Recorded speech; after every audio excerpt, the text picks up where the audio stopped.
Media மக்கள் எல்லாருமே வந்து என் மேலே ஒரு நம்பிக்கை வச்சுருந்தாங்க. எப்போவுமே நான் படம் எப்படி சொல்கிறது, என்னோடய ப்ரொடியூசர்ஸ் தான் நல்லா காட்டுவேன். என்னுடைய எல்லா படங்களுக்குமே அப்படி ப்ரொடியூசர்ஸ்ட்டை காமிச்சதுக்கப்புறம் அவங்க பெரிய நம்பிக்கையோடு இருப்பாங்க. அதுக்கப்புறம் நான் பயப்படுறதும் ஒருத்தங்க ப்ரெஸ்ஸு. ஏன்னா ஒரு சமூகம் சார்ந்த படங்கள் எடுக்கும்போது பத்திரிகையாளர் சப்போர்ட் ரொம்ப முக்கியம். பத்திரிகையாளர்கள் திட்டி ஓடின படங்கள் இங்கே இருக்குது. பத்திரிகையாளர்கள் வந்து இதெல்லாம் படமானு கேட்டு மக்களுக்கு உண்டான படங்கள் இருக்குது. ஆனால் சமூகம் சார்ந்து ஒரு அந்த மாதிரி படங்கள் எடுக்கும்போது நமக்கு யோசிக்கிறது என்னன்னா, பத்திரிகையாளர்களும் அதை எடுத்துகிட்டு போகணும். ஏன்னா அவங்க அந்த நோக்கத்தை புரிஞ்சுக்கிட்டு அதை கொண்டு போனாதான் அந்த படம் மக்கள்கிட்ட போய் முழுமையாக போய் சேரும் அப்படிங்கிற நம்பிக்கை எனக்கு எப்பவுமே உண்டு. அப்படி இந்த ஒவ்வொரு படத்தையும் நான் பத்திரிகையாளர்கிட்ட ஷோ படும்போது வெளியே எக்ஸாம் எழுதின பையன் தான் நின்றுருக்கேன். இன்னைக்கும் அந்த 5வது படம் 4 படம் கிட்டு கொடுத்ததுக்கு அப்புறமும் இந்த 5வது படம் நான் நின்ற இரவு எனக்கு தெரியும், இந்த தவிப்பு எனக்கு தெரியும். ஏன்னா அந்த பத்திரிகையாளர்களுக்குள்ள என்னென்ன யோசனைகள் ஓடிட்டு இருக்குன்னு பயந்துகிட்டே இருந்தேன். ஆனால் இந்த ஷோ அந்த முடிஞ்சு வெளியே வரும்போது நீங்கள் கொடுத்த அதுதான் அந்த இரவு வந்து மறக்கவே முடியாது. அந்த வெற்றியே அந்த இரவு தான் வாழ்க்கை தூங்கணும்னு நினைக்கிறேன், நல்லா தூங்கணும்னு நினைக்கிறேன். அந்த ஒரு நல்ல தூக்கத்தை கொடுத்தவங்க எல்லாத்துக்கும் ரொம்ப முதல்ல நன்றி சொல்லிக்கிறேன். நன்றியும் அன்பும். அப்புறம் எல்லா வெற்றியிலும் எல்லா ஃபங்க்ஷன்லையும் எல்லா ப்ரெஸ் மீட்லையும் சீரியஸாகவே நான் பேசிட்டு இருக்க மாதிரி எனக்கு தோணிட்டே இருக்கு. எப்படா நான் சந்தோஷத்தை கொண்டாடுறதுன்னே தெரியல எனக்கு.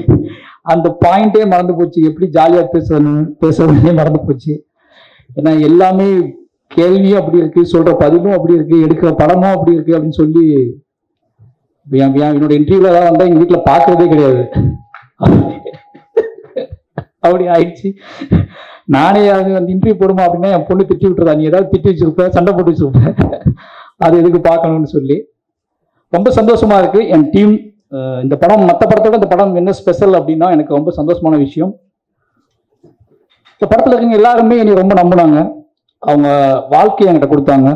அது துருவா இருக்கட்டும், நிவாசா இருக்கட்டும், எழிலா இருக்கட்டும், சக்தியா இருக்கட்டும், என்னோட ஆர்ட் டைரக்டரா இருக்கட்டும், நடிகர்கள் ரதிஷாவாக இருக்கட்டும், இவங்க எல்லாருமே பொதுவாக என்ன அப்படின்னா எனக்கு பெரிய ப்ரெஷரே இந்த படத்தை எப்படி எடுக்க போகிறோம், ஸ்கிரிப்ட் எப்படி அப்படிலாம் பயமே எனக்கு இல்லை. ஒருத்தர் பிளாங்கா நம்பி ஒரு டைரக்டரை நம்பி நம்ம ஒப்படைக்கணும் வராங்கல்ல, இது வந்து ஸ்பாட்ல இருந்துகிட்டே இருக்கும். நம்ம ஏதோ முக்கியமான வெற்றி படத்தை நடிச்சிட்டு இருக்கோம்னா டெய்லி ஸ்பாட்ல எல்லா ஃபேஸ்லையும் அது இருக்கும். அதை பார்க்கும்போது நமக்கே பயமா இருக்கும். இந்த ப்ரொடியூசரை பார்க்கும்போது கூட பயம் வராது, என்னோட நடிகர்களை பார்க்கும்போது பயமா இருக்கும். அவங்க உறுதியாக நம்புவாங்க இந்த படம் நல்ல படம், அந்த படம் ஹிட் அப்படின்னு நினச்சிட்டு ஃபர்ஸ்ட் நாள் ஷூட்ல இருந்து நம்பிட்டு நம்ம கூடவே சுத்திட்டு இருப்பாங்க. நமக்கு தான் தெரியும் இது எவ்வளோ கஷ்டம், இது நல்லா வந்தா தாண்டா அந்த படம் நல்லா வரும், நீ நம்புறதுனால படம் நல்லா வந்துடாது, நீ நம்பி உழைச்சாதான் நல்லா வரும்னு சொல்லி நிறைய சண்டை போட்டு தான் வேலைகள்லாம் வாங்கியிருக்கோம். அது முக்கியமாக சொல்லணும், துருவோட முதல்ல இருந்து அங்கிருந்து ஆரம்பிக்கலாம்னு நினைக்கிறேன். ஏன்னா துருவ் வந்து ஒன்னே ஒன்று தான் நான் சொன்ன துருவிட்ட, துருவ் நான் இந்த படத்தை பண்ணக்கூடாது, அப்படி இந்த படம் வந்து இந்த கதை பண்ணக்கூடாதுன்னு நான் முடிவாக இருந்தேன். மோஸ்ட்டு ரஞ்சித் நாடு கூட சொன்னேன், நான் இந்த படம் பண்ண வேண்டாம்னா ரொம்ப கஷ்டமாக இருக்கும் அப்படின்னு சொல்லி. நிறைய உழைப்பை கேட்கும் போல இருக்குது, கூட இருக்கவங்கலாம் நம்ம எப்படி வேலை வாங்க போகணும்னு தெரில. சாதாரணமாக ஒரு சினிமா எடுக்கும்போது நம்மளோட பெர்ஃபார்மன்ஸுக்காகவும் நம்மகிட்ட இருக்க அரசியலுக்காகவும் அவங்கள்ட்ட புரிய வச்சு அவங்கள்ட்ட வேலை வாங்குறது சிக்கலாக தான் இருக்குது. பட் இது உடல் உழைப்பு கேட்குற படமாக இருக்குது. இந்த உடல் உழைப்பு கேட்குற படத்தில் நான் வந்து என்னோட எமோஷனல், என்னோட பொலிட்டிக்கல், இதுக்குள்ளே என்னோட விஷுவல்ஸ் இதை தாண்டி ஒரு கொடூரமான உழைப்பும் தேவைப்படுது. இது எப்படி நான் ஆர்டிஸ்ட்டை கன்வே பண்ணி வாங்குறது, இதுக்கான கால அளவுலாம் செட் ஆகுமா, இடையில ஏதாவது கான்ஃப்ளிக்ட் வந்துட்டா ஒருத்தரோட வாழ்க்கைக்கு எடுத்த மாதிரி ஆயிடுமே அப்படிங்கிற பயம்லாம் இருந்துச்சு எனக்கு. அப்போ ரஞ்சித் நான் சொன்னாரு, இதை பண்றா அப்படின்னா முடியும் பண்ணுன்னு சொன்னாரு. அப்போ துருவத்தை நான் சந்திச்சு சொன்னேன், இந்த மாதிரி நம்ம பண்ணலாம், பட் ஆனால் ஒரே விஷயம் தான், முழுசா நீங்க நம்பணும்.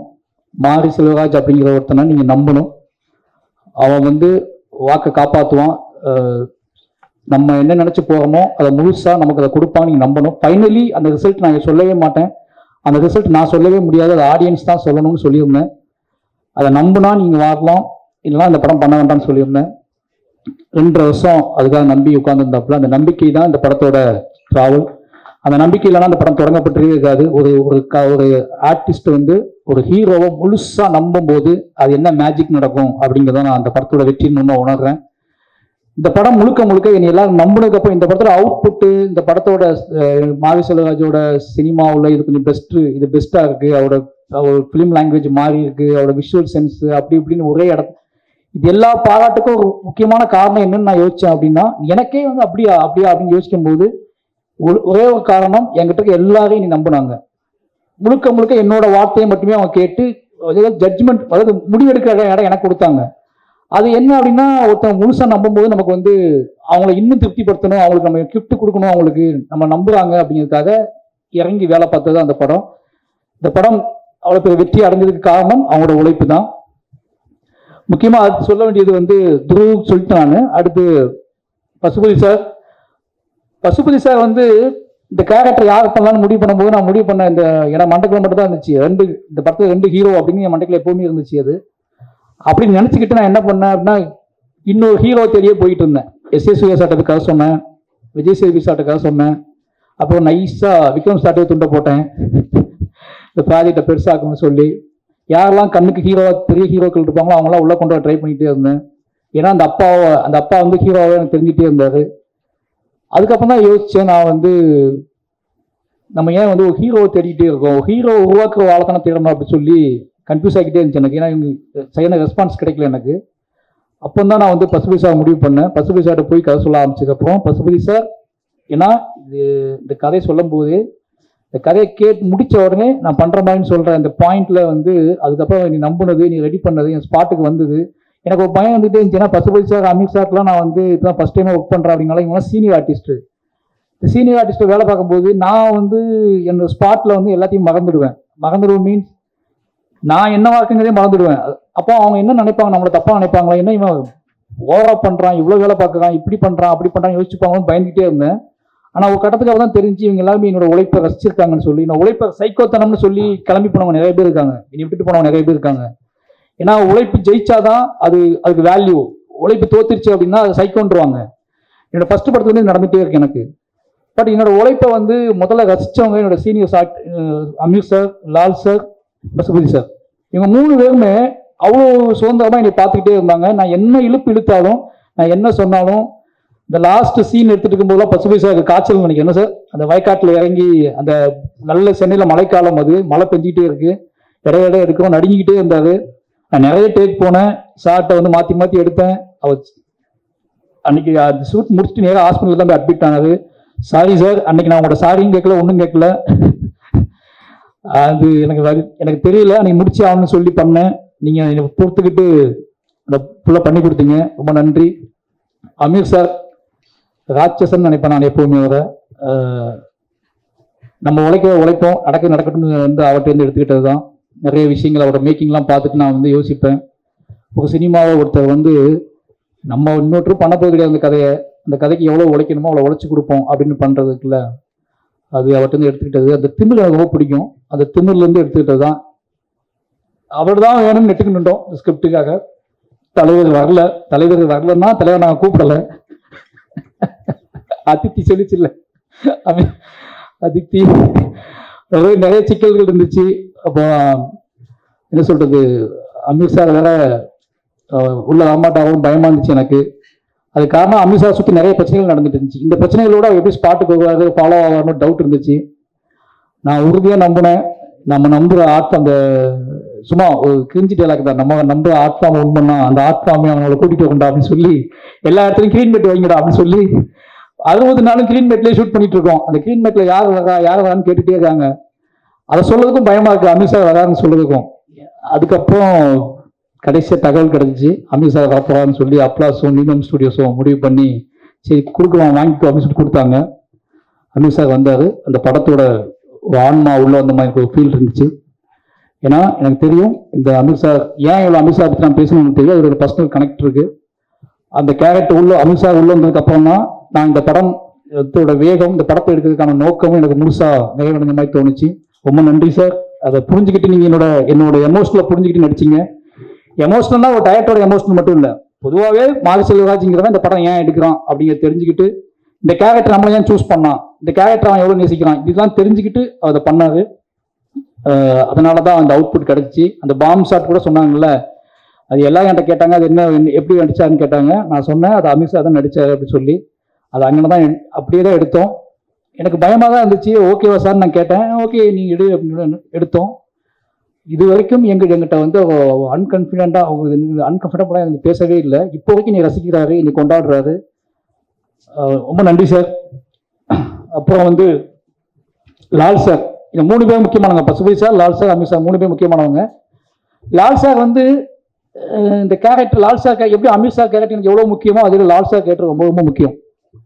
அது காரணம் மனத்து கணேசன் தான். எனக்கு அமித்ஷா கேரக்டர் ரொம்ப முக்கியம், ரொம்ப சோல். நான் அதை பார்த்தே வளர்ந்த ஒருத்தன், அதை நம்பியே வளர்ந்த ஒருத்தன். மனத்து கணேசன் அப்படிங்கிறவங்க வந்து லால்சா கந்தசாமி கேரக்டர், அந்த கேரக்டரோட பாயிண்ட் ஆஃப் வியூ, அந்த கேரக்டரை நேசிச்சு அந்த கேரக்டரில் வளர்ந்த ஒருத்தர், அதை நம்பி வாழ்க்கையை ஒப்படைச்ச ஒருத்தர். இப்போ 2 பேரும் நான் மிக்ஸ் பண்ணுறேன். அமித்ஷா மனத்து கணேசனையும் மாரி செல்வராஜையும் மிக்ஸ் பண்ணி ஒரு கதை பண்ணுறேன்னு தான் பண்ணுறேன். அப்படிங்கும்போது இந்த 2 கேரக்டர் தான் என்னோட எமோஷனல். லால்சா கேரக்டர், அமித்ஷா கேரக்டர், கந்தசாமி, பாண்டியராஜா. இந்த 2 கேரக்டருக்குள்ளேயும் 2 பேரோட ஆன்மா இருக்கு. இந்த 2 கேரக்டரையும் 2 பேருமே நேசிக்கிறோம். இந்த 2 கேரக்டரையும் நான் பயங்கரமாக சப்போர்ட். இந்த 2 கேரக்டர் தான் இந்த படம் எடுப்பதற்கான முழு ஆன்மான்னு எங்களுக்கு தெரியும். அதனால அந்த கேரக்டர் டிசைன் பண்ணுறதுக்கு நான் யோசிச்சுக்கிட்டே இருந்தேன். அந்த கேரக்டர் லால்சா பொருத்தமாக அமைஞ்சாரு. அவரும் இந்த கதையை புரிஞ்சுக்கிட்டு எனக்கு எல்லா வேலையும் செஞ்சு கொடுத்தாரு. ரொம்ப முக்கியமானது,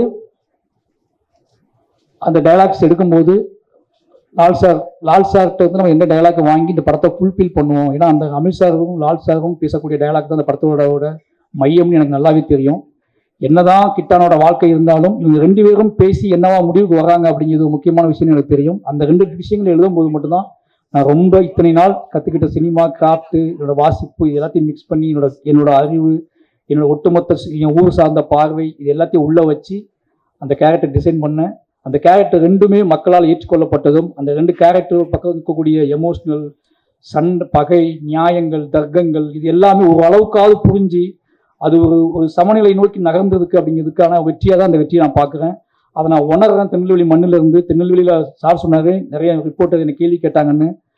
அவங்க கேள்வி கேட்கும்போது நான் தைரியமாக ஹேண்டில் பண்ணதுக்கான இதை கொடுத்தது அங்கே இருக்க மக்கள் தான். அந்த மக்கள் அந்த படத்தையும் ஒட்டுமொத்த தமிழ் மக்களும் அங்கே அந்த படத்தை கொண்டாடிக்கிற விதம் எனக்கு தெரியும். அதனால வந்து லால்சாருக்கு அந்த கேரக்டரை வடிவமைச்சு கொடுத்த லால்சாருக்கு ரொம்ப நன்றி. அப்புறம் இவங்க 3 பேர் முடிஞ்சிட்டாங்க. அப்போ ரஜிஷா சொல்லணும். ரஜிஷா வந்து இந்த கேரக்டர் வந்து நிறைய பேர்ட்ட நான் சொன்னேன், தமிழ் நடிகர்கள்ட்ட நிறைய பேர்ட்ட சொன்னேன். அது வந்து அக்கா அப்படின்னால யாரும் பண்ணலன்ட்டாங்க. பண்ணுறேன்னு சொல்லிக்கலாம், வந்து கடைசி நாளில் பண்ணலன்ட்டாங்க. எனக்கு ரொம்ப கஷ்டமாக இருந்துச்சு. என்னடா இதுதான் இந்த படத்தில் முக்கியமான விஷயமா இருக்குது, இவ்வளோ ஸ்பேஸ் இருக்குது இந்த படத்துக்கு அப்படின்லாம் சொல்கிறோம். எவ்வளவோ சொல்கிறேன், நான் புரிய வைக்க ட்ரை பண்ணுறேன் நிறைய ஆர்டிஸ்ட்டை. மாரி செல்வராஜ் படம் ஓகே, பட் ஆனால் அக்காலாம் நடிக்க முடியாதுன்னு சொல்லிட்டு நிறைய பேர் சொல்லிட்டாங்க. ரொம்ப எமோஷனலாக இருந்துச்சு எனக்கு. அது ரொம்ப கஷ்டமாக இருந்துச்சு. ஏன்னா ஒரு கேரக்டர் கதாநாயகன் கூட காதலிச்சா மட்டும்தான் அது கதைக்கு சம்மந்தப்பட்ட கேரக்டர் நம்பக்கூடிய சூழலும் இருக்குமே அப்படின்னு எப்படி புரியவே தெரியல. ஏன்னா வாழையில் அம்மா தான் கதாநாயகன் நான் நம்பிட்டு இருக்கேன். அதே மாதிரி என்னோட ஒவ்வொரு படத்துலையும் ஒரு சினிமா நம்ம பார்க்குறோம். அந்த படம் பார்க்கும்போது முடிச்சுட்டு வெளியே போகும்போது ஒவ்வொரு பார்வையாளனுக்கும் எந்த கதாபாத்திரத்தை வீட்டுக்கு கூட்டிகிட்டு போகிறானோ அந்த கதாபாத்திரம் தான் அந்த பார்வையாளனுக்கு அந்த கதையின் நாயகனோ நாயகியோ அப்படிதான் நான் நம்பி படம் எடுப்பேன்.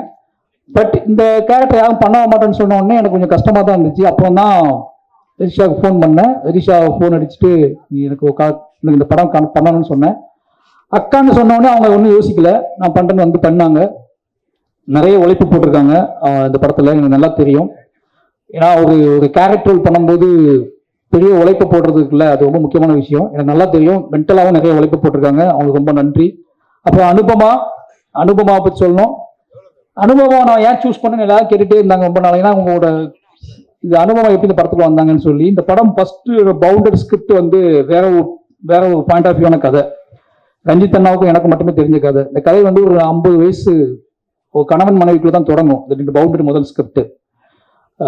அப்போ அந்த கணவன் மனைவி காதல் அந்த கதைகளுக்குள்ள தான் அதுலேருந்து மீட்டெடுக்கப்பட்ட ஒருத்தரோட கதையாக தான் முதல்ல எழுதியிருந்தேன் முதல்ல.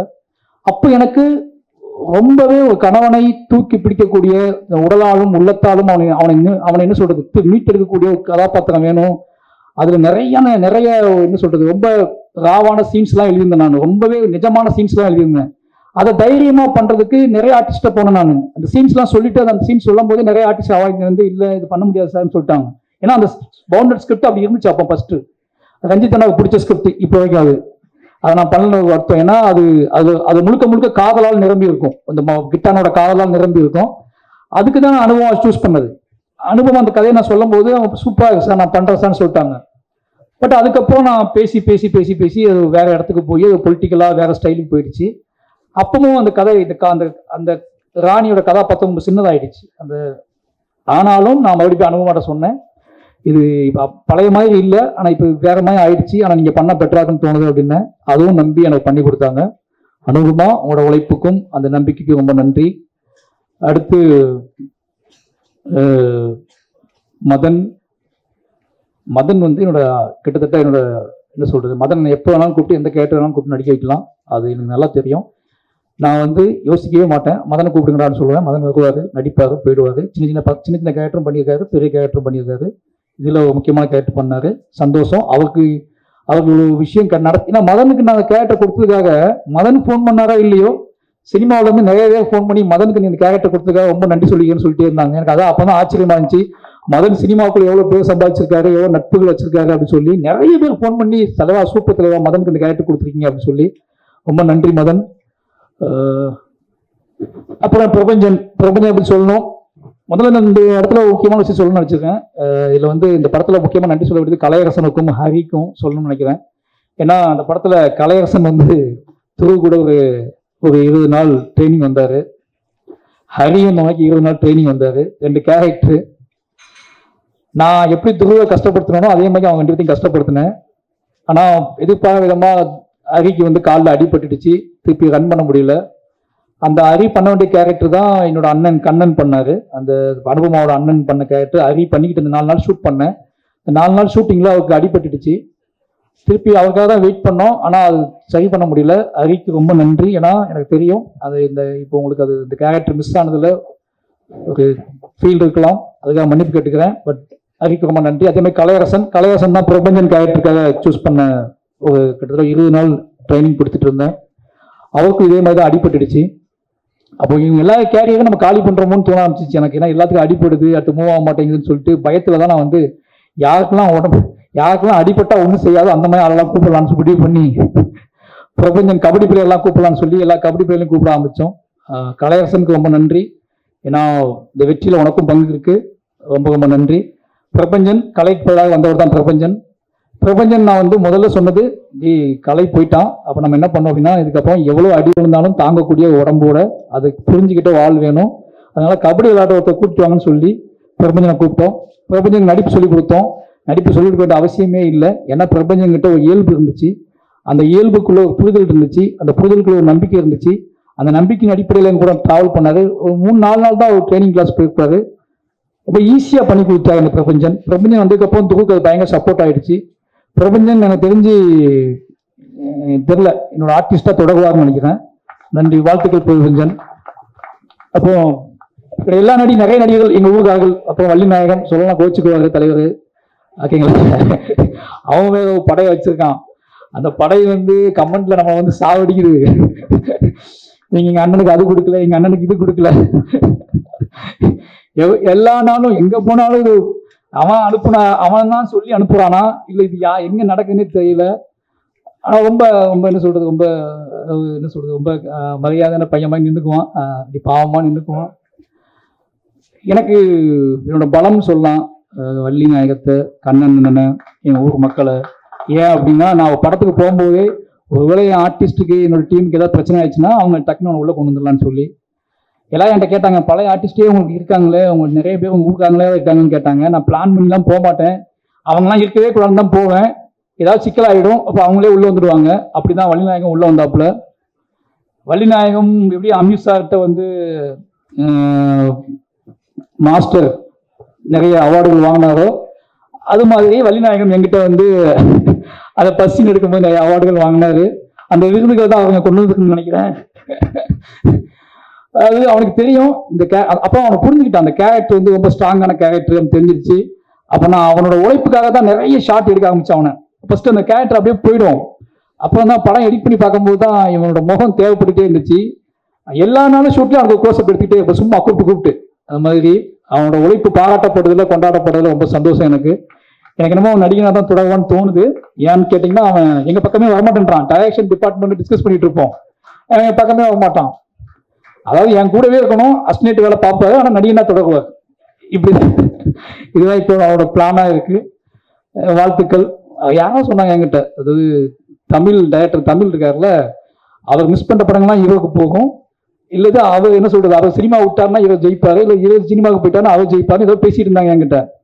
அப்படி ஒரு முகமாக அவன் கிடச்சிருக்கான் அப்படிங்கிற ரொம்ப சந்தோஷம். அப்போ கண்ணன் எங்கள் அண்ணன் அவனும் பெரிய உழைப்பை போட்டிருக்கான். அவனும் இந்த படத்தில் என்கிட்ட நிறைய அவார்டுகள் வாங்கியிருக்கான். ஏன்னா நான் அவார்டு கொடுக்க முடிஞ்ச உடனே அவார்டு கொடுக்க முடிஞ்ச ஆட்கள் இவங்க தான். அது மட்டும் இல்லாமல் கபடி பிளேயர்ஸ் எங்கள் ஊருக்காரங்க எல்லாருமே இந்த அவங்க என்ன அது கபடி படமாக இருந்தாலும் சரி, அது வந்து சொல்கிறது காதல் படமாக இருந்தாலும் சரி, நம்மளை கூப்பிட்டா இப்படி தான் வேலை வாங்குவோன்னு அவங்களுக்கு தெரியும். அதே மாதிரி வேலை வாங்கினேன் அவங்க எல்லாம் பண்ணி கொடுத்தாங்க. ஊர் மக்கள் அத்தனை பேருக்கும் இந்த லிஸ்ட் நிறைய இருக்குது, அது வேண்டாம்னு நினைக்கிறேன். தூத்துக்குடி மாவட்டத்தில் இருக்கிற, திருநெல்வேலி மாவட்டத்தில் இருக்கிற நிறைய கிராமங்கள்லேருந்து கபடி பசங்க வந்தாங்க. நிறைய பேர் நடித்தாங்க. நிறைய பேர் ராத்திரி பகலாக என் கூட ட்ராவல் ஆனாங்க. அத்தனை பேர்த்துக்குமே நன்றி. ஏன்னா இது அத்தனையும் செட் பண்ணது கணேசன் தான். இந்த படம் நடக்கிறதுக்கான காரணத்தில் நான் வந்து முழுசாக நம்புறது கணேசன் இருக்காருன்னு சொல்லிட்டு தான் கணேசனை வந்து முழுசாக இந்த பசங்களுக்கெல்லாம் செட் பண்ணி அவங்கள நம்பி அவங்களுக்கு அக்கௌண்ட் செட் பண்ணி எல்லா வேலையும் பார்த்து கொடுத்து துருவ் வந்து அவங்களோட உழைப்பையும் அவங்களோட முழிப்பையும் பார்த்துட்டு தான் துருவுக்கு ஒரு நம்பிக்கையே வந்துச்சு. இவ்வளோ சின்ன வயசுல இவ்வளோ பசங்க இவ்வளோ வேகமாக வேலை செய்கிறானுங்க, விடிய முழிக்கிறானுங்க, கபடி விளையாடுறாங்க, காலையில் சாதாரணமாக டயட்டு கூட சுற்றிட்டு இருக்கானுங்க, மறுபடியும் எடுப்படி வேலையெல்லாம் பார்க்குறானுங்க, திருப்பி இப்போ கூப்பிட்டா ஸ்பாட்டில் போய் கபடி விளையாடுறானுங்க. இது எல்லாத்தையும் பார்த்து தான் துருவுக்கு உழைப்பினோட ருசி தட்டி இவ்வளோ உழைப்புல இவ்வளோ ருசி இருக்கான்னு கண்டுபிடிச்சி அவன் பயங்கரமாக உழைக்க ஆரம்பிச்சான். அந்த உழைப்போட வெற்றி தான் இந்த படத்துக்கோட மிகப்பெரிய பலமாக இருந்துச்சு. அவன் துருவுக்கு உழைப்போட ருசியை சொல்லிக் கொடுத்த எங்கள் ஊர் மக்களுக்கு எவ்வளோ நன்றி சொன்னாலும் பத்தாது. ஏன்னா நான் சொல்லிக் கொடுத்தது அவனுக்கு ஆக்டிங், நான் சொல்லிக் கொடுத்தது அவனுக்கு வந்து என்ன சொல்றது, நான் சொல்லிக் கொடுத்த எல்லாமே சினிமாவை ஒரு சினிமாவுக்கு நீ தயாராகனா உன்னோட மனசை எப்படி அவனோட மனசை பக்குவப்படுத்தினேன். ஆனால் அதுக்கு ருசி நாக்கில் நான் தடவவே இல்லை. அதை தடவுனது கூட என் ஊருக்காரங்க தான். சுற்றி எல்லாரும் டெய்லி உட்காந்து அவனுக்கு தடவை விட்டுட்டே இருந்தாங்க. அவனும் நாக்கை சொட்டாங்க போட்டு என்னை வந்துக்கிட்டே இருப்பான், சார் நான் அது பண்ணுறேன் சார் இது பண்ணுறேன் சார்னு சொல்லி. அந்த அவனுக்கு பெரிய பலத்தை கொடுத்த திருநெல்வேலி தூத்துக்குடி மாவட்டத்துக்கு எல்லா கிராமத்து எல்லா கபடி பிளேயருக்கும் நன்றி. அதுக்கப்புறம் ஸ்டேட் பிளேயர்ஸ், கபடி பிளேயர்ஸ், அந்த பிரபஞ்சன் டீமு, நிறைய நேஷனல் பிளேயர்ஸ், இவங்க எல்லாத்துக்குமே ரொம்ப நன்றி. இவங்க எல்லாருமே என்னைய தெரியாத நேஷனல் கபடி பிளேயர் கூட ஸ்பாட்டில் இவன் தான் டைரக்டர், வேலை பார்க்குறான், ஒரு டைப்பாக தான் அலையிறான்னு சொல்லி என்னை நம்பி வெயிலில் கிரவுண்டில் விளையாண்டு எனக்கு சப்போர்ட் பண்ணி கொடுத்தேன். ஏன்னா அவங்களாம் மேட்டில் ஆடுறவங்க, அவங்க வந்து வெறும் தரையில் விளையாண்டு பெரிய சப்போர்ட் பண்ணி கொடுத்தாங்க. எல்லாத்துக்குமே நன்றி. இந்த படத்தோட வெற்றியில் உங்கள் கண்ணுக்கு தெரியாத, உங்கள் கண்ணுக்கு தென்படாத எத்தனையோ பேர் இருக்காங்க. அவங்க அத்தனை பேர் உழைப்பு சொல்லி மாளாது. ஏன்னா எல்லாரும் சொல்கிறோம், நீங்கள் உங்களுக்கு துருவோட உழைப்பு தெரியும், என்னோட உழைப்பு தெரியும், எங்கள் டீமோட உழைப்பு தெரியும். ஆனால் இது அத்தனையும் தாண்டி பெரிய உழைப்பை போட்டது கண்ணுக்கு தெரியாத நிறைய இளைஞர்கள் தான். நிறைய பேர் வேலை செஞ்சுருக்காங்க, ராத்திரி பகலாக வேலை செஞ்சுருக்காங்க. அவங்க அத்தனை பேர்த்துக்கும் எங்கள் டீம் சார்பாகவும், ரஞ்சித் அண்ணன் சார்பாகவும், நீதன் சுரேஷ் பாகவும் நன்றி சொல்லிக்கிறேன். மொத்தமாக நன்றி சொல்லிட்டுன்னு நினைக்கிறேன். அப்போ அரிதா நிறைய பேர் நடிச்சிருக்காங்க.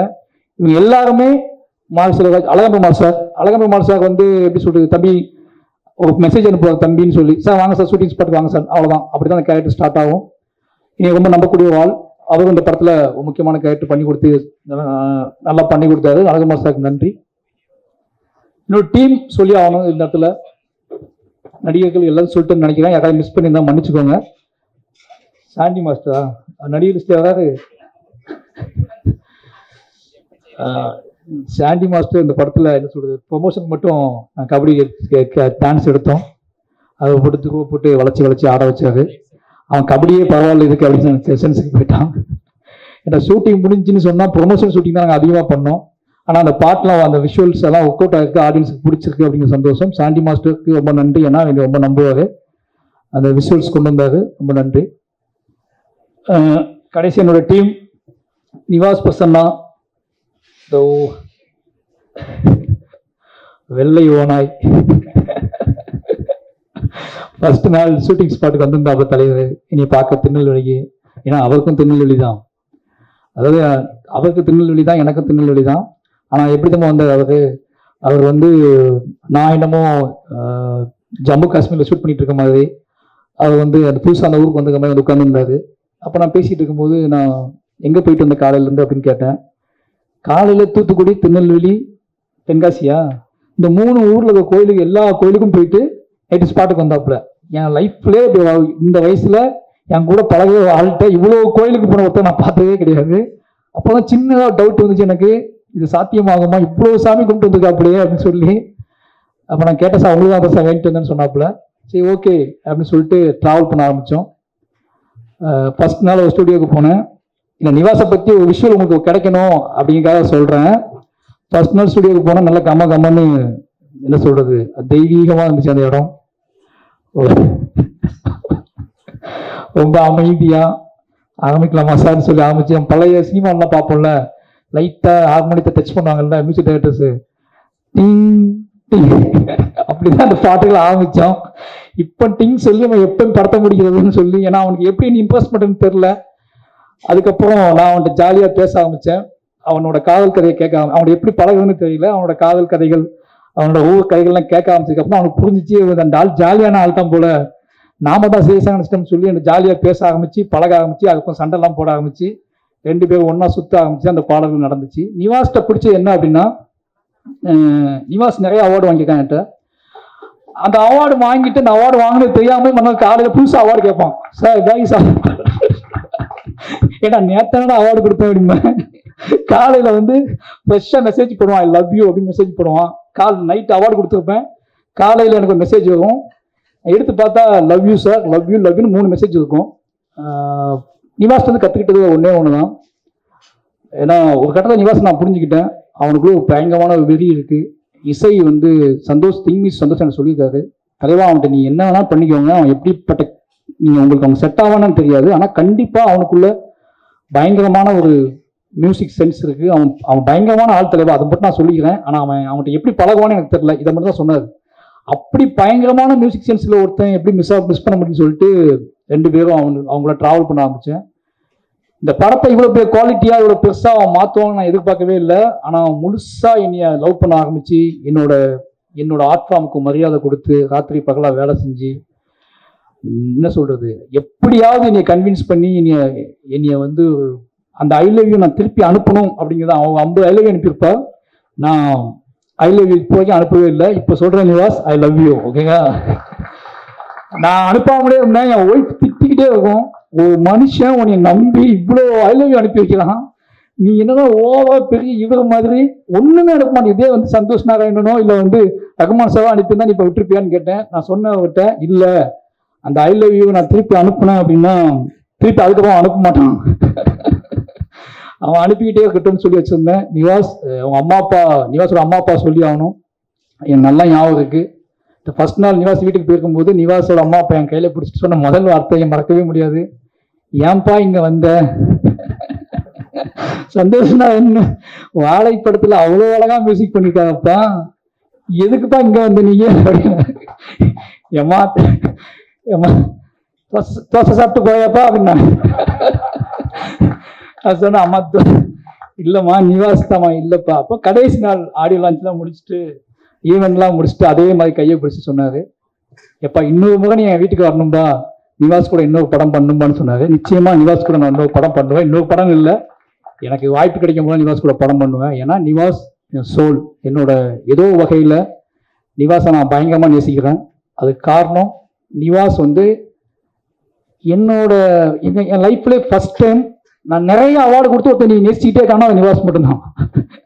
நான் 2 அவார்டு கொடுக்கும்போதே படம் சைக்கொண்டு போயிடுவாங்க பாதி பேர். நான் என்கிட்ட வந்து நிறைய விஷயங்கள் வாங்கி இனி இப்பவும் நேசிக்கிட்டு ஆன்மான்னா அது நிவாஸ் பர்சன்னா. நிச்சயமா அவன் பெரிய உயரத்துக்கு போவார், ஏன்னா அந்த இடம் காத்துக்கிட்டு இருக்கு. அவனுக்குள்ள ஒவ்வொரு நாளும் என்கிட்ட பேசும்போது சொல்லுவான், ஏன் சார் நான் போக முடியாது சார்னு சொல்லி. நான் போகிற இடத்துல எல்லா இதுலேயுமே எல்லா மீடியாவிலையுமே முதல்ல பார்ப்பேன், நிவாஸ் பேர் இருக்கான்னு பார்ப்பேன். நிவாஸ் பிரசன்னாவுக்கு வாழ்த்து போட்டிருப்பாங்க, நிவாஸ்னு போட ஆரம்பிச்சாங்க.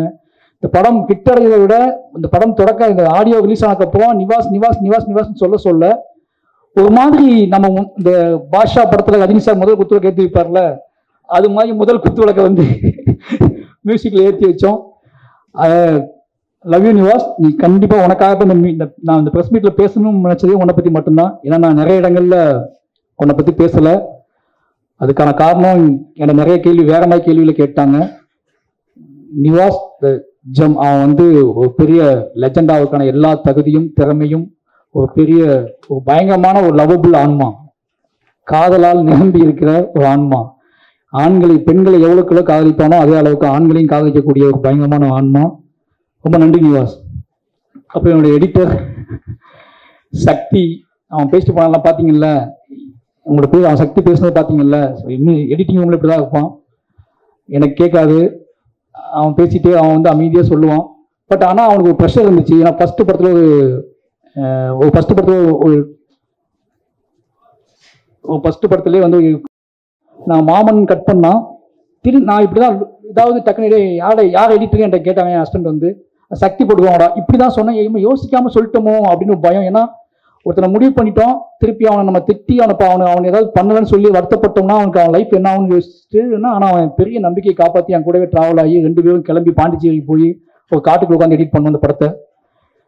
அந்த எனக்கு அவன் எதுவும் ஆயிடக்கூடாது அப்படிங்கிறதுக்காக அந்த படத்தை நிறைய எடிட் பண்ணி இருந்துச்சு. அவன் ஃபர்ஸ்ட் படம் வேற, அவனுக்கு எதுவும் ஆயிடக்கூடாது அப்படிங்கிறதுக்காகவே நான் அவனை கூட்டிக்கிட்டு அவனும் மட்டுமே கிளம்பி பாண்டிச்சேரியில் போய் ஒரு ரெசார்ட்ல உட்காந்து அந்த படத்தை எடிட் பண்ணோம். அந்த நேரத்தில் அவன் பயங்கர ரொம்ப சந்தோஷமா இருந்தான். இந்த படத்தை முழுமையாக்கி கொடுத்தான்.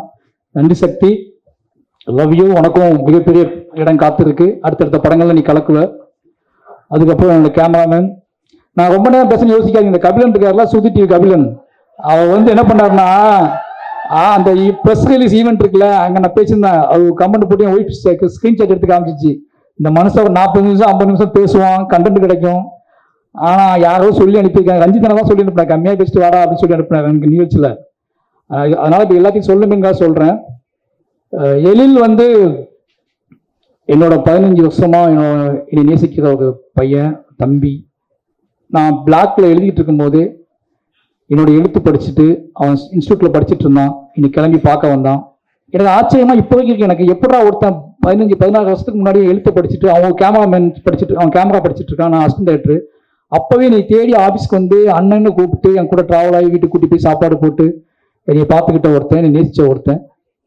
திருப்பி அவனோட நம்மளை லவ் பண்ணி நம்ம நேசிச்ச ஒருத்தர் நம்மளை வந்து வேலை பார்க்கறது இருக்குல்ல, அது பெரிய விஷயம். இந்த படத்தோட விஷுவல்ஸ் வந்து என் லைஃப்லயே 4-5 படம் எடுத்திருக்கேன். இந்த 5 படத்துல நான் டிஐக்கு போகாமலேயே என் அவுட் வெளியே போன முதல் படம் பைசன் தான். ஒரு நாள் கூட நான் டிஐ போய் பார்த்தது இல்லை. அதுக்கான போதுக்கான சோர்ஸ் எனக்கு கிடைக்கல, டைம் கிடைக்கல, எனக்கு நிறைய வேலை பார்க்க வேண்டியிருந்துச்சு. அதுக்கு அந்த டயத்தப்ப நிவாஸ் பிரசன் எடுத்துக்கிட்டாரு.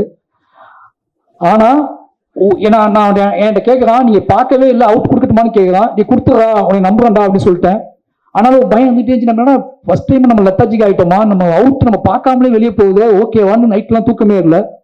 பட் படம் முடிஞ்சு வெளியே வந்த உடனே விஷுவல் ஃபர்ஸ்ட் நாள் நான் போய் பார்க்கும்போது எனக்கு அவ்வளோ என்ன சொல்றது, ஒருத்தர் நம்ம நேசிச்சா அந்த ப்ராடக்ட் அந்த விஷயம் எப்படி வரும்ங்களுக்கு எழில் உதாரணமாக காமிச்சான். லவ் யூ எழில். என்னோட நான் எடுத்த இடத்தை தான் திருப்பி எடுக்கிறேன், அது எனக்கு நல்லா தெரியும். புளியங்குளத்துக்கும் மணத்துக்கு ரொம்ப தூரம் கிடையாது, புளியங்குளத்துக்கும் மணத்துக்கு ரொம்ப தூரம் கிடையாது, எல்லாம் ஜஸ்ட் 20 கிலோமீட்டர்ஸ் தான். அந்த 20 கிலோமீட்டர்ஸ்க்கு என்னோட விஷுவல்ஸை சேஞ்ச் பண்ணணும். அந்த 20 கிலோமீட்டர்ஸ்ல என்னோட விஷுவல்ஸோட பிரமாண்டத்தை நான் காட்டணும். அதே வயல், அதே வாய்க்கா, அதே ஆறு, அதே குளம், அதே பறவை, அதே கோழி, அதே ஆடு மாடு எல்லாம் அங்கதான் இருக்கு. ஆனா அதை நம்ம எப்படி புதுசா காட்ட போகணும்னு பேசி பேசி பேசி பேசி பண்ணோம். அதுக்கான இது கிடைச்சுன்னு நினைக்கிறேன். சூப்பர் எழில், ரொம்ப ரொம்ப நன்றி, லவ் யூ. அப்புறம் குமாரன் ஆர்ட் டைரக்டர் வரல, என்னோட 3வது படம் பண்ணியிருக்காரு. எப்படி சொல்றது, அதான் நம்மளை அவரும் அதே மாதிரி அஸ்னேட்டராக்குமே எனக்கு பழக்கம், ரொம்ப நேசிச்சு ரொம்ப அன்பு செலுத்தி இந்த படங்கள் நடந்துச்சு. ஒரு பெரிய உழைப்பை போட்டிருக்காரு. 2 பேரும், அவரும் நானும் நிறைய, அவர் எனக்கு அவார்டு கொடுத்தாங்க, நான் அவருக்கு அவார்டு கொடுத்தேன். நிறைய நடந்துச்சு. அந்த வெற்றியின் மூலமா இந்த வெற்றி அவருக்கும் முக்கியமான பங்கு உண்டு. லவ் யூ குமார்னு. அதுக்கப்புறம் இந்த படத்துல நான் ஃபர்ஸ்ட் சொல்ல வேண்டியது காஸ்டியூம் டிசைனர். காஸ்டியூம் ஏகன் வந்து நான் ஃபர்ஸ்ட் 5வது படத்தை தான் காஸ்டியூம் டிசைனரோட ஒரு படத்துக்கு போயிருக்கேன். இது வரைக்கும் இந்த படத்துக்கு காஸ்டியூம் டிசைனர் இருப்பாங்க, அப்புறம் போயிடுவாங்க. எனக்கு காஸ்டியூம் டிசைனர் தேவைப்பட்ட மாதிரியே தோணலை. அப்போ ரஞ்சித் அண்ணன், ராம் சார்லாம் சொல்லுவாங்க, இது என்னடா காஸ்டியூம் டிசைனராக வச்சுக்கூடா கூட அப்படிம்பாங்க. சரி, இந்த படத்துக்கு காஸ்டியூம் டிசைனர் வச்சுக்கலாம்னு முடிவு பண்ணி தான் போனோம். எனக்கு நான் ஷூட் பண்ணும்போதே கண்டுபிடிச்சிட்டேன், ஒரு காஸ்டியூம் டிசைனர் ஒரு படத்துக்கு எவ்வளோ முக்கியமான, நம்ம எவ்வளோ தப்பு பண்ணியிருக்கோம் அந்த 4 படத்தில். நம்ம இஷ்டத்துக்கு ட்ரெஸ் எடுத்து கொடுக்குறது, இஷ்டத்துக்கு பேண்ட் எடுத்து கொடுக்குறதுன்னு கொடுத்து நம்ம வந்து தப்பு பண்ணியிருக்கோம் அப்படின்னு புரிய வச்சார் ஏகன். அவரோட உழைப்பு இந்த படத்தில் முக்கியமான விஷயம். என்னோட கலர் சென்ஸே மாற்றினாரு. ஏன்னா அந்த ஒருவேளை கர்ணனோட லொக்கேஷன் தான் மனத்தியோட லொக்கேஷன், ஆனால் அதை மாற்றினதுல எழிலுக்கு எவ்வளோ பங்கு இருக்கோ அதே முக்கிய பங்கு ஏகனுக்கு இருக்குன்னு நினைக்கிறேன். ரொம்ப நன்றி ஏகன். அப்போ என்னோட மேக்கப் ஆர்டிஸ்ட்டு எல்லாருக்குமே ரொம்ப நன்றி. அப்போ அண்ணன் ராஜா அண்ணன் வந்தோடனே சொன்னார், நான் ஒரு நாள் கூட லீவ் போட மாட்டேன், நீங்கள் கவனமாக வச்சுக்கோங்க அப்படின்னாரு. அதே மாதிரி லீவ் போடாமலே ஃபுல்லாக முடிச்சு கொடுத்தாரு. அப்புறம் யாராவது விட்டான்னு தெரியல, இந்த மாஸ்டர் ஒரு மாஸ்டர் எப்படி சொல்றது, மாஸ்டர் அதுதான், மெசேஜ் அனுப்ப மாட்டார், முத்தம் கொடுத்துட்டே இருப்பார் பார்க்க நேரம்லாம். ரொம்ப என்னை நேசிக்கக்கூடிய ஒரு முக்கியமான ஆன்மா. இந்த படத்தில் எனக்கு என்னன்னா, என்னோட வேலை பார்க்குறவங்க எல்லாருமே அவங்களுக்கு ஒரு திறமை இருக்கும். அது மியூசிக் டேரக்டராக இருந்தாலும் சரி, அல்லது வந்து ஃபைட் மாஸ்டராக இருந்தாலும் சரி, ஆர்ட் டிபார்ட்மெண்ட்டாக இருந்தாலும் சரி, கேமரா இருந்தாலும் சரி, ஆர்டிஸ்டாக இருந்தாலும் சரி, அவங்களுக்கு நிச்சயமாக சினிமாவை பற்றி ஒரு பெரிய புரிதல் இருக்கும், திறமை இருக்கும். நான் அதையெல்லாம் ஸ்டாப் பண்ணுவேன் சில நேரத்தில். எனக்கு தப்பாகவே சில நேரத்தில் தோணும். அவங்களோட திறமையை வந்து ஓகே ஓகே ஓகே சொல்லிட்டு நிப்பாட்டிட்டு நான் ஒன்று சொல்லுவேன். அதை அக்செப்ட் பண்ணுறது ஒரு பெரிய விஷயம். எனக்கு என்னன்னா, அது சினிமாவில் குவாலிட்டியாக இருக்கும், அவங்க சொல்கிறது குவாலிட்டியாக கூட இருக்கும். எனக்கு குவாலிட்டியை விட ரொம்ப முக்கியம் என்னோட ஒரிஜினாலிட்டி. அவங்க ஒரிஜினாலிட்டிக்காக நான் சில இடத்துல ஃபைட் பண்ணியிருக்கேன், ஃபைட் பண்ணி அவங்கள்ட்ட கேட்டிருக்கேன். என்னோட ஒரிஜினாலிட்டியை புரிஞ்சுக்கிறது என்னோட ஆர்டிஸ்ட், என்னோட டெக்னீஷியன் பெரிய விஷயம். முக்கியம் என்னோட ஒரிஜினாலிட்டியை புரிஞ்சுக்கிட்ட முக்கியமான ஆள் வந்து மாஸ்டர். அப்படியே பார்த்துட்டு அப்படியே விட்டுருவார், நான் பண்ணிக்கிட்டு விட்டு அப்படின்ட்டு விட்டுருவாரு. அப்படி 2 பேரும் சேர்ந்து தான் பண்ணுவோம். என்னோட படத்துல இப்போ வரைக்கும் ஒரு ஒரிஜினாலிட்டி இருக்கு அப்படின்னா, கமர்ஷியல் எலிமெண்ட்ஸோட சேர்ந்து இருக்கு அப்படின்னா அதுக்கு மாஸ்டர் முக்கியமான காரணம். அக்செப்ட் பண்ணிக்கிட்டது, என்னோட கோமாளித்தனத்தெல்லாம் அக்செப்ட் பண்ணிக்கிட்டது. ரொம்ப நன்றி மாஸ்டர், லவ் யூ. அப்புறம் வேற யாரு, திங்க் சந்தோஷ் சொல்லணும், பார்த்துட்டே இருக்காரு. மாஃபியா, தமிழ் சினிமாவோட மாஃபியா. பயமாகவே இருக்கும் அவர் சொல்லலாம், ஐயோ சொல்ல முட்டோமே, யாரும் சொல்ல முட்டோமேன்னு சொல்லி நிவாசை ஒப்படைச்சிட்டு நான் பார்த்துக்கிறேன் உங்களுக்கு பயப்படாதீங்கன்னு சொல்லிட்டு காணாமல் போயிடுவார். காணாமல் போயிட்டு நான் நிவாஸ் வேலை வாங்க முடிச்சதுக்கப்புறம் ஃபோன் பண்ணுவார், தலைவா ஓகேவான்னு கேட்பாரு. நிவாஸ் மேலே அவர் வச்ச நம்பிக்கை தான் முக்கியமான காரணம். நிவாஸை வந்து அவர் எனக்கு கொடுத்தது. நான் அவர்கிட்ட கேட்டேன், எனக்கு ஏதாவது மியூசிக் டேரக்டர் கொடுங்க, நான் புதுசாக போகலான்னு இருக்கேன்னு சொல்லி. ஏன் நிவாஸ் உங்களுக்கு பழக்கம் தானே, நிவாஸ்கிட்ட போவீங்கன்னு கேட்டார். நீங்கள் இருப்பீங்களா கூடன்னு கேட்டேன். இருப்பேன்னு சொன்னார். அப்படி தான் இந்த ப்ராடக்ட் ஆரம்பித்தோம். கடைசி வரைக்கும் கூட வந்து முடிச்சு கொடுத்துருக்காரு. நிவாஸ், திங் மியூசிக் டீமுக்கு ரொம்ப நன்றி. ஐயோ, நிவாஸோட அக்கா பேரை மறந்துட்டேன். நிவாஸோட அக்கா, அது நிவாஸ் அக்கான்னு சொல்லி வர்ஷா மறந்துட்டேன். நிவாஸ் அக்கா வர்ஷாவுக்கு ரொம்ப நன்றி, கூடவே இருந்து பார்த்துக்கிட்டீங்க. அப்புறம் அனுராக், சுபத்ரா, ரேகா நாயர், லெஸ்ஸி, நிறைய பேர் நடிச்சிருக்காங்க. எல்லாத்துக்கும் ரொம்ப நன்றி. இந்த படம் எனக்கு நல்லா தெரியும். இந்த படத்தை வந்து மக்கள் கொண்டாடுறாங்க, பெருசாக போகுது, எல்லாரும் உழைச்சிருக்காங்க. எல்லாரோட உழைப்பும் கண்ணுக்கு தெரியுது. அந்த படத்தில் பெரிய மேஜிக். அது யாரெல்லாம் அந்த படத்தில் உழைச்சாங்களோ அவங்க அத்தனை பேருமே தெரியுறாங்க ஆடியன்ஸுக்கு, அவங்களோட உழைப்பு தெரியுது அப்படிங்கிறது ரொம்ப சந்தோஷம். அப்படி ஏதோ வகையில் என்னை நம்பி வந்து எல்லாத்துக்கும் அவங்களோட உழைப்புக்கான ஒரு வெற்றியை வாங்கி கொடுத்துருக்கோம் அப்படிங்கிற பெரிய சந்தோஷம் இந்த படத்தில் எனக்கு ரொம்ப அதிகமாக கிடைச்சிருக்கு. அதுக்கு அதை தெரியப்படுத்திய பத்திரிகையாளர்களுக்கு மறுபடியும் நன்றி சொல்லிக்கிறேன். ஃபைனலி மை ப்ரொடியூசர் ரஞ்சித் அண்ணா, அதித்தி பாண்டியன். நாங்கள் அதித்திக்கு வந்து பாண்டியன் பேர் வச்சுருக்கேன். அவங்க அப்படி தான் பேசுவாங்க என்கிட்ட. அவங்க லைவ்ல ஒரு மாதிரி இருப்பாங்க, ஜூம் காலில் ஒரு மாதிரி இருப்பாங்க. அதித்தி இப்போ அதித்தி இங்கே பேசினாங்களே என்னை பற்றி, அது எதுவுமே எனக்கு தெரியாது. இப்போ நான் அதித்தியை பற்றி பேச போது அவங்களுக்கு தெரியாது, ஓகேங்களா? ஆனால் 2 இதுக்கும் பார்வையால் பேசிக்குவோம். ஏன்னா எனக்கு இங்கிலீஷ் தெரியாது, அவங்களுக்கு தமிழ் தெரியாது. நாங்கள் இப்போ படம் பண்ணியிருக்கோம், ஆனால் 2 பேரும் அதிகமாக பேசியிருக்கோம். யோசிச்சு பார்த்துக்கோங்க. 2 பேரும் நிறைய டிஸ்கஸ் பண்ணியிருக்கோம். அவங்க ஃபோன் பண்ணுவாங்க, எனக்கு பயங்கரமாக பேசுவாங்க. நான் ஓகே ஓகே ஓகே ஓகேம்மா, அவங்க ஃபோனை வச்சிருவாங்க. திருப்பி நான் ஃபோன் பண்ணி கோபமாக பேசுவேன், அவங்க ஓகே ஓகே ஓகே ஓகேப்பாங்க, ஃபோனை வச்சிருவாங்க. பட் என்ன அண்டர்ஸ்டாண்ட் லெவலில் நடந்துச்சுன்னு தெரியல, வேலை நடந்திருக்கு. அப்போ ஏதோ வகையில் நாங்கள் வந்து ஒரு அந்யோன்யம் இருந்துக்குன்னு புரிஞ்சிக்க முடியுது. அவங்க நம்பினது என்னோட எமோஷனலில் மாய் செல்வராஜ் ஒன்று பண்ணால் அது கரெக்டாக நம்பினாங்க. அதித்தி ரொம்ப நன்றி. அப்போ ரஞ்சித் அண்ணா, என்னோட என்ன சொல்றது, அவங்க இந்த மாதிரி கிடையாது. அவர் வேற மாதிரினா எப்படின்னா, நான் கொஞ்சம் பயப்படுவேன், ஓப்பனாகவே சொல்கிறேன், நான் பயப்படுவேன். அவர் பயப்பட மாட்டார். நான் யாருக்கு பயப்படுவேன் அப்படின்னா, ரொம்ப என்ன சொல்றதுன்னா, எனக்கு மக்களோட நான் இன்க்ளூசிவாக பாலிடிக்ஸ் பேசுகிறேன்னு நிறைய பேர் சொல்லுவாங்க. அதுக்கான காரணம் என்னோட பயங்கர சுமை, என்னோட வெயிட் என் தலையில் இருக்கிற வெயிட் அதிகம். அது யாராவது ஒருத்தங்க தாங்கி பிடிச்சாதான் என்னால் அதை ரன் பண்ணவே முடியும். அதனால நான் எங்கிட்ட இருக்க கதைகளோட கனமே ஒரு காரணமாக இருக்கலாம் என்னோட இன்க்ளூசிவ் பாலிடிக்ஸுக்கு. ஏன்னா அந்த கணங்க எல்லாமே இன்னொருத்தர் சப்போர்ட் பண்ணலாம் நடக்கவே நடக்காது. அதை எங்கேயாச்சும் சுமந்து கொண்டு போகவே முடியாது. ரஞ்சித் அண்ணா வந்து அப்படி ஒரு ஆள். ஆனால் அவர் அவ்வளோ கோபமா, அவ்வளோ என்ன சொல்றது, தான் நம்பக்கூடிய அரசியலை, தான் நம்பக்கூடிய விஷயங்களை காத்திரமா பேசினா கூட வேற ஒரு பாயிண்ட் ஆஃப் வியூல ஆட்களை நேசிப்பார். மாரி செல்வராஜை வந்து அவர் நேசித்த விதம் எனக்கு தெரியும். ராம் சாருக்கும் எனக்கும் ஒரு அப்பா பையன் உறவு இருக்குன்னா, எனக்கு கிடைச்ச ஒரு அண்ணன் அப்படின்னா அது ரஞ்சித் அண்ணா. அந்த அண்ணன் தம்பி உறவு வந்து இந்த படத்தோட வெற்றியை நான் எப்படி பார்க்கறேன்னா, பரியேறும் பெருமாள்னு ஒன்று நாங்கள் ஆரம்பிச்சு 2 பேரும் ஆரம்பிச்சு கிட்டத்தட்ட 7-8 வருஷம் ஆகுது. இந்த படம் ரிலீஸ் ஆகி திருப்பி 2 பேரும் இதே சந்தோஷத்தோட, இதே சிரிப்போட, இதே முத்தங்களோட திருப்பி ஒரு மேடையை பகிர்ந்து திருப்பி 2 பேரும் சக்ஸஸ் கொடுத்து ஹிட்டு கொடுத்துட்டு 2 பேரும் ஜாலியாக இருக்கும். அப்படின்னா எங்களுக்குள்ள இருக்கிற ஒரே ஒன்று இந்த லவ் மட்டும்தான். இந்த பெரும் உழைப்பையும் வந்து நான் வந்து செய்வதற்கு ஊக்கமாக இருந்ததுக்கான காரணம் ரஞ்சித் அண்ணா இருக்காரு, ரஞ்சித் அண்ணா நம்புறாரு, அவர் பார்த்துட்டு இருக்காரு, அவர் என்ன சொல்றது, அவர்கிட்ட போய் நல்ல பேர் வாங்கணும் அப்படின்னு. நான் ராம்சாருக்கு அப்புறம் நல்ல பேர் வாங்கணும்னு ஆசைப்பட்ட ஒரே ஆள் ரஞ்சித் அண்ணா கிட்ட தான். ராம்சார்ட்ட எப்பவுமே 24 மணி நேரம் நல்ல பேர் வாங்கணும்னு ஆசைப்படுவேன். அதே மாதிரி ரஞ்சித் அண்ணாட்டு நல்ல பேர் வாங்கணும்னு ஆசைப்பட ஆரம்பித்தேன். இது ரெண்டும் சேர்ந்து மிக்ஸ் ஆனது தான் மாரி செல்வராஜ். அப்படி ஒரு நல்ல பேர் வாங்கிக்கன்னு நினைக்கிறேன். ஏன்னா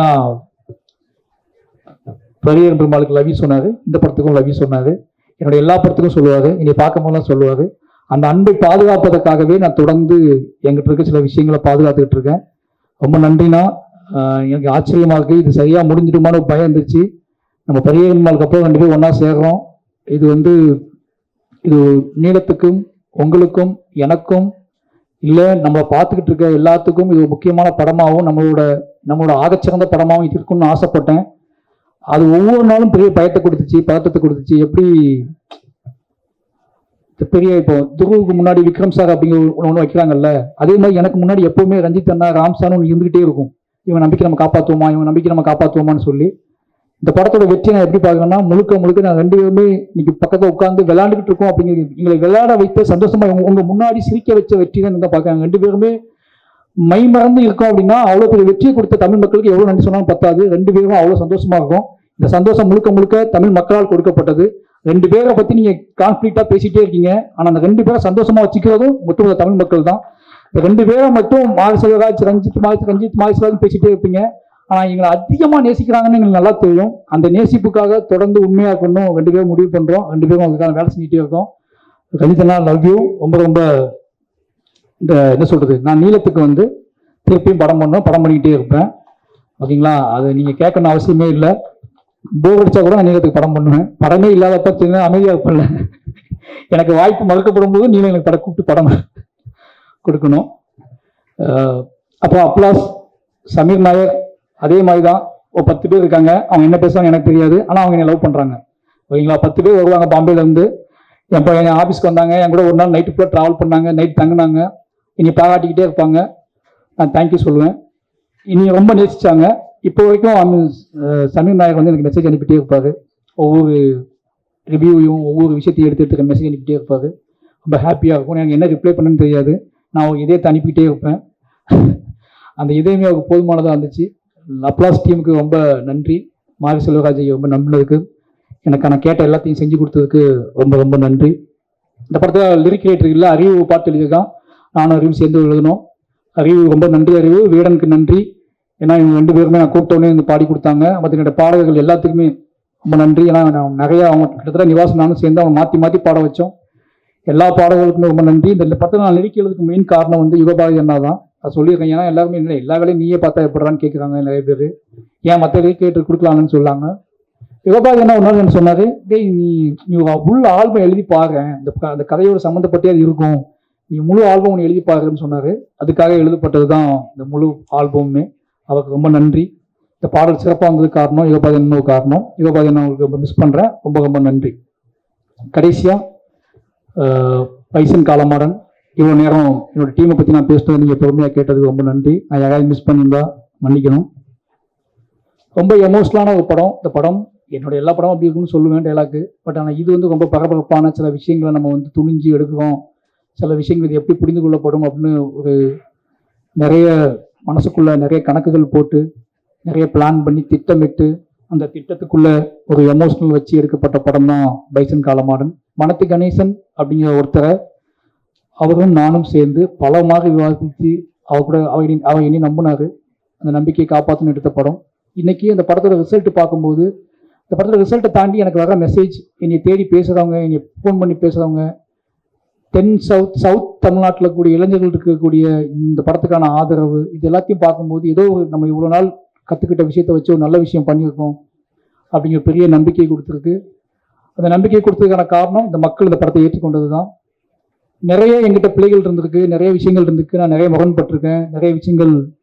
ஆனால் இது எல்லாமே என்னோட ஆர்ட் ஃபார்ம் ஸ்ட்ராங் ஆகணும் அப்படின்னு தான் நான் பண்ணியிருக்கேன். அப்படி யாராவது வருத்தப்பட்டிருந்தா, யாரையாவது நான் வந்து ஹர்ட் பண்ணியிருந்தா, இந்த படத்தில் வேலை செய்யும்போது நான் யாராவது ஹர்ட் பண்ணியிருந்தா ரொம்ப மன்னிப்பு கேட்டுக்கிறேன். ஏன்னா எனக்கு அந்த கிட்டத்தட்ட 80 நாள் 80-90 நாள் நினைக்கிறேன். இந்த 90 நாளில் நான் என்னவான்னு எனக்கே தெரியாது. அது முழுக்க நான் ஆட்ஃபார்மில் தான் இருந்து என்னோட சினிமாக்குள்ள இருந்திருக்கேன். அதை நான் மாற்றிக்க முயற்சி பண்ணுவேன். என்னோட சினிமாவை அது என்னமோ தெரியல எனக்கு. அது நடக்கும்போது நான் அந்த சினிமாவை முழுசா நான் தோற்றணும் அப்படிங்கிற பயம், தோற்றக்கூடாது அப்படிங்கிற பயத்திலே நான் நிறைய வேலை செஞ்சுக்கிட்டே இருக்கேன். அது எனக்கு ஏன் என்னை விட்டு போக மாட்டேங்குன்னு தெரியல. அதனாலேயே கொஞ்சம் அதிகப்படியான வேலைகளை செய்கிறேன். கொஞ்சம் அதிகப்படியான நம்ம ஆட்கள்கிட்ட உழைப்பை வாங்க ட்ரை பண்ணுறேன். அதிகப்படியான நேரத்தை அவங்ககிட்ட எடுத்துக்கிறேன். நான் எப்படி இருக்கணும் அதே மாதிரி அவங்களும் இந்த படத்தில் அப்படி இருக்கணும்னு நினைக்கிறேன். இது சரியா தப்பான்னு எனக்கு தெரியல. ஆனால் என்கிட்ட இருக்க எல்லாத்தையுமே நான் எப்படி இருக்க இந்த படத்துக்காக அதே மாதிரி நீங்களும் இருக்கணும்னு எதிர்பார்க்குறேன். அது நிறைய இடத்துல முரணாக இருக்குது, நிறைய இடத்துல பிரச்சனைகளை உருவாக்கியிருக்கு. ஆனால் ஃபைனலி இந்த படத்தோட ரிசல்ட் அவங்களுக்கானது தான். அவங்க அந்த நம்பி என்னை உழைச்சிருக்காங்க. அப்படி நான் முரண்பட்ட, நான் வருத்தப்பட்ட, இல்லை என்ன சொல்கிறது, என் மீது வருத்தப்பட்ட நிறைய பேருக்கு நான் நன்றி சொல்லிக்கிறேன். இந்த படம் மட்டுமே காரணம். இந்த படத்தை தாண்டி நான் எந்த வகையிலையும் யாரையுமே பகையாக நினச்சது இல்லை, எதுவும் கிடையாது. பைசன் ஃபைனலி ரொம்ப ஒரு நல்ல அனுபவத்தை எனக்கு கொடுத்துருக்கு, ஒரு நம்பிக்கையை கொடுத்துருக்கு. நான் தொடர்ந்து வேலை செய்வதற்கான ஒரு பெரிய பலத்தை கொடுத்துருக்கு. இந்த படத்தை பாராட்டி இந்த படத்தை கொண்டாடிட்டு இருக்கிற அத்தனை இளைஞர்களுக்கும், அத்தனை மக்களுக்கும், யாருன்னே தெரியாத மக்களுக்கும் நன்றி சொல்லிக்கிறேன். நிச்சயமாக தொடர்ந்து நான் நல்ல படங்கள் எடுப்பேன்னு நினைக்கிறேன். தொடர்ந்து இந்த மாதிரி எவ்வளோ எதிர்ப்பு வந்தாலும், எவ்வளோ முரண் வந்தாலும், என்ன திருப்பிடலாம், என்னோட நெரேட்டிவை மாற்றிடலாம், என்னை செட் பண்ணிடலாம்னு தயவு செஞ்சு யாரும் நினைக்க வேண்டாம். அது என் ரத்தத்திலே கிடையாது. எனக்கு அதுதான் வரும்னா நான் அதை விட்டு விலகுவதற்கான வாழ்க்கை என்கிட்ட இல்லை. அதை பற்றியே யோசிச்சுட்டு இருக்கேன், அதை பற்றியே போய் பேசுகிறேன், அதை பற்றியே பழகிட்டு இருக்கேன். அதை பற்றியே நான் உங்களுக்கு தெரியாது. இந்த படம் முடிஞ்ச அடுத்த படத்துக்கு இடையில நான் சந்திக்க போகிற பிரச்சனைகள், நான் சந்திக்கிற மனிதர்கள், அவங்க சொல்கிற கதைகள்லாம் கேட்டால் நீ வேற எந்த படமும் எடுக்க முடியாது. நீங்கள் நினச்சிட்டீங்க ஒரு ஸ்கிரிப்ட் எழுதி முடிச்ச உடனே திருப்பி போய் வேற அழகாக போய் ஒரு ரூம் போட்டு எங்கேயோ கொடைக்கானலையோ ஊட்டிலையோ இல்லை வெளிநாட்டிலேயோ போய் உட்காந்து கதை எழுத ஆரம்பிப்பான்னு நினைப்பீங்க. ஆனால் எங்களுக்கு அப்படி இருக்காது. எங்களுக்கு எப்படி இருக்கும்னா, ஒரு படத்துக்கும் இன்னொரு படத்துக்கும் இடையில நாங்கள் இருப்போம்ல, இந்த இடையில இந்த தமிழ் சமூகம் எப்படி இருக்குது, இந்த இந்திய சமூகம் எப்படி இருக்குது, இடையில சந்திக்கிற மனிதர்கள் என்ன சொல்கிறாங்க, அவங்க என்ன பேசுகிறாங்க, அவங்க நம்மகிட்ட என்ன எதிர்பார்க்குறாங்க, அவங்க எவ்வளோ அழுறாங்க, எவ்வளோ கண்ணீர் சிந்துறாங்க, என்ன கேள்வியில் கேட்காங்க. நம்ம என் சட்டையை பிடிச்சி கேட்டவங்க நிறைய பேர், இதெல்லாம் எப்போ நீ படம் பண்ணுவேன், இதை என் கதை நீ எப்போ சொல்லுவேன், உன் கதை எப்போ சொல்லுவேன்னு சொல்லி சட்டையை பிடிச்சி கேட்டவங்க நிறைய பேர் எனக்கு தெரியும். எனக்கு ஏன்னா அவ்வளோ கதைகள் இருக்காங்க. திருப்பி நீங்கள் மறுபடியும் என்கிட்ட அந்த நெரேட்டிவை செட் பண்ண ட்ரை பண்ணாதீங்க. நான் ரொம்ப நிலையானவனாக இருக்க விரும்புகிறேன். என்னோட நிலையான தன்மையை யாராலையும் மாற்ற முடியாதுன்னு நினைக்கிறேன். உங்களோட வேண்டுகோளாகவே வச்சுக்கிறேன். திருப்பி இந்த கேள்வி நீங்கள் என்கிட்ட கேட்பீங்க அப்படின்னா நான் இதுக்கு மௌனம் தான் பதிலாக சொல்லணும்னு நினைக்கிறேன். இனிமேல் இந்த மாதிரி கேள்விக்கு நான் எதிர்கொள்ள மாட்டேன்னு நினைக்கிறேன். பத்திரிகையாளர் வேண்டுகோளாக சொல்கிறேன், ஏன் இந்த மாதிரி படம் எடுக்கீங்க கேள்வியை இனிமேல் என்கிட்ட தவிர்த்துங்க. அது என்னை ரொம்ப பாதிக்குது. மறுபடியும் சொல்கிறேன், எமோஷனலாக சொல்கிறேன். என்னை மட்டும் பாதிக்குது, என்னோட வேலையை பாதிக்குது, என்னோட நெரேட்டிவை பாதிக்குது, என்னோட சிந்தனையை பாதிக்குது. நான் உங்களை நேசிக்கிறேன், உங்களை அன்பு செலுத்துகிறேன். நான் உங்களை திருப்பி அதே மாதிரி கேள்வி கேட்க முடியும். அந்த கேள்வியை கேட்கக்கூடாது, உங்களுக்கு எனக்கு முகம் வந்துக்கூடாதுன்னு நினைக்கிறேன். ஏன்னா நான் கூடி வாழ ஆசைப்படக்கூடிய வாழாக தான் இருக்கேன். நான் திருப்பி அந்த கேள்வியை நீங்கள் இப்போ என்னை கேட்டீங்க அப்படின்னா நான் இன்னும் அதிகமாக வேலை செய்வேன். ஆனால் உங்களை அவாய்ட் பண்ண ட்ரை பண்ணணும்னு நினைக்கிறேன். ஏன்னா எக்காரணத்தை கொண்டும் என்னோட கலையவோ, என்னோட ஆர்ட் ஃபார்மையோ, என்னோட அரசியலையோ யாராவது பிடுங்க ட்ரை பண்ணாங்கன்னா நான் மூர்க்கமாக ஃபைட் பண்ணுவேன். அந்த மூர்க்கத்தை நிச்சயமாக சொல்கிறேன், என்னோட ஆர்டிஸ்டுக்கே தெரியும், என்னோட வேலை பார்த்தவங்களுக்கு தெரியும். அந்த மூர்க்கம் நானே எதிர்பார்க்காத மூர்க்கம். அது நான் அப்படி போகக்கூடாதுன்னு ரொம்ப நம்புகிறேன். நீங்கள் எல்லாரும் நேசிக்கணும் தெரியும். அதனால் தயவு செஞ்சு இந்த கேள்விகளை நீங்கள் அவாய்ட் பண்ணிவிடுங்க. நான் மாரி செல்வராஜ் படம்னா அது இருக்கும். மாரி செல்வராஜ் அதற்காக கிளம்பி வந்தவன் தான். மாரி செல்வராஜ் எடுக்கிறது சாதி படமான்னு கேட்டால் அது உங்கள் மொழி. என்னோட மொழி மாரி செல்வராஜ் எடுப்பது சாதிய எதிர்ப்பு படம். அந்த எதிர்ப்பு படத்தை நான் தொடர்ந்து எடுத்துக்கிட்டே இருப்பேன். நான் இதை ஒரு திமிர்லேயே சொல்லலை, இங்கிருந்து சொல்கிறேன், எமோஷனாக சொல்கிறேன். நான் எப்போவுமே என்னோட ஆர்ட் ஃபார்மை நம்புகிறேன். நான் அரசியல்வாதி கிடையாது, நான் கட்டுரையாளன் கிடையாது, நான் ஆய்வாளர் கிடையாது. நான் என் வாழ்க்கையை பணயமாக வச்சு படம் எடுத்துகிட்டு இருக்க ஒருத்தன். என் வாழ்க்கையை கலையாக மாற்றிக்கிட்டு இருக்கேன். என்னோடய கலைக்கு ஒரு வெறி இருக்குது, என்னோட கலைக்கு ஒரு ஆற்றாமை இருக்குது, என் கலைக்கு ஒரு கண்ணீர் இருக்குது, என் கலைக்கு சில கேள்விகள் இருக்குது, என் கலைக்குள்ள ஒரு பயங்கரமான காதல், இந்த சமூகத்தை பற்றி ஒரு காதல் இருக்குது. இது எல்லாத்தையும் ஒன்றா சேர்த்து நான் உங்களுக்கு கொடுக்க ட்ரை பண்ணிக்கிட்டே இருக்கேன். ஒரு 250 படம் வருது வருஷத்துக்கு, 300 படங்கள் வருது. உங்களுக்கு கொண்டாட்டம், உங்களை குதூகலப்படுத்தக்கூடிய படங்கள் எவ்வளவோ வருது. இந்த ஒருத்தனை விட்டுருங்களேன், அவனை ஏன் போட்டு அவனையும் திருப்பி அந்த கூட்டத்தில் போய் தர ட்ரை பண்ணுறீங்க? இனி விட்டுருங்க. நான் உங்களுக்கு பார்க்க பிடிக்கணும்னு பரவாயில்ல, தயவு செஞ்சு நான் உருவாக்கி கஷ்டப்பட்டு கற்றுக்கிட்ட என்னோட இவ்வளோ வாழ்வியல் அனுபவத்தை நீங்கள் முடிவு செய்ய முயற்சி பண்ணாதீங்க. மற்றபடி இதெல்லாம் பண்ணால் கூட ஏதோ வகையில் நீங்கள் என்னை ஏற்றுக்கொள்கிறீர்கள் அப்படிங்கிற பெரிய ஒரு பொறுப்பும் நம்பிக்கையும் எனக்கு இருக்குது. அந்த நம்பிக்கையின் அடிப்படையில் மறுபடி இந்த தமிழ் சமூகத்துக்கு முன்னாடி மாரி செல்வராஜியாக நான் என் நன்றியை சொல்லிக்கொண்டே இருப்பேன். நான் இந்த பாடலை பாடிக்கொண்டே இருப்பேன். கடைசியாக என்னோட அசிஸ்டன்ட் டீம், என்னோட கேமரா அசிஸ்டன்ட் டீம், என்னோட ஒட்டுமொத்த டீம் என்னை பயங்கரமாக உழைச்சிருக்கானுங்க. அவனுக்கு எப்போவுமே உங்களுக்கு தெரியும் இந்த மாதிரி ஆள் கூட வேலை பார்க்கறது கொஞ்சம் கஷ்டம்னு சொல்லி, ஆனால் அவங்க எனக்கு நம்பி வேலை பார்த்துருக்காங்க. அவங்க எல்லாத்துக்குமே ரொம்ப நன்றி. இந்த வெற்றி வந்து எவ்வளோ சிரித்து என்னென்ன பண்ணாலும் ரொம்ப எமோஷ்னலான வெற்றி. எனக்கு நல்லா தெரியும், நானும் துருவம் எப்படி இருக்குன்னு எனக்கு தெரியும். ஏன்னா இது சாத்தியமான எல்லாரும் கண்மணி எப்படின்னா, அந்த முதல் நாள் அவனுக்கு நான் ட்ரைனிங் கொடுக்கும்போது நான் அதை உணர்ந்தேன். இப்படி ஆரம்பிக்கிறோமே, ஏன்னா அவன் அப்படி தான் வந்து அங்கேருந்து வரும்போது இப்படி ஆரம்பிக்கிறோமே, இவனை எப்படி மாற்றப்போ போவோம், இது எப்படி நடக்கப்போ போகுது, இது சாத்தியமா அப்படி பயத்தில் நாங்கள் இருந்தோம். 2 பேத்துக்குள்ளும் இருந்த ஒரு வெறி தான் இந்த கதையை பண்ணியே ஆகணும்ன்ற வெறி எனக்கு இருந்துச்சு. சினிமாவை நம்ம யாருன்னு காட்டியே அவங்க வெறி அவனுக்கு இருந்துச்சு.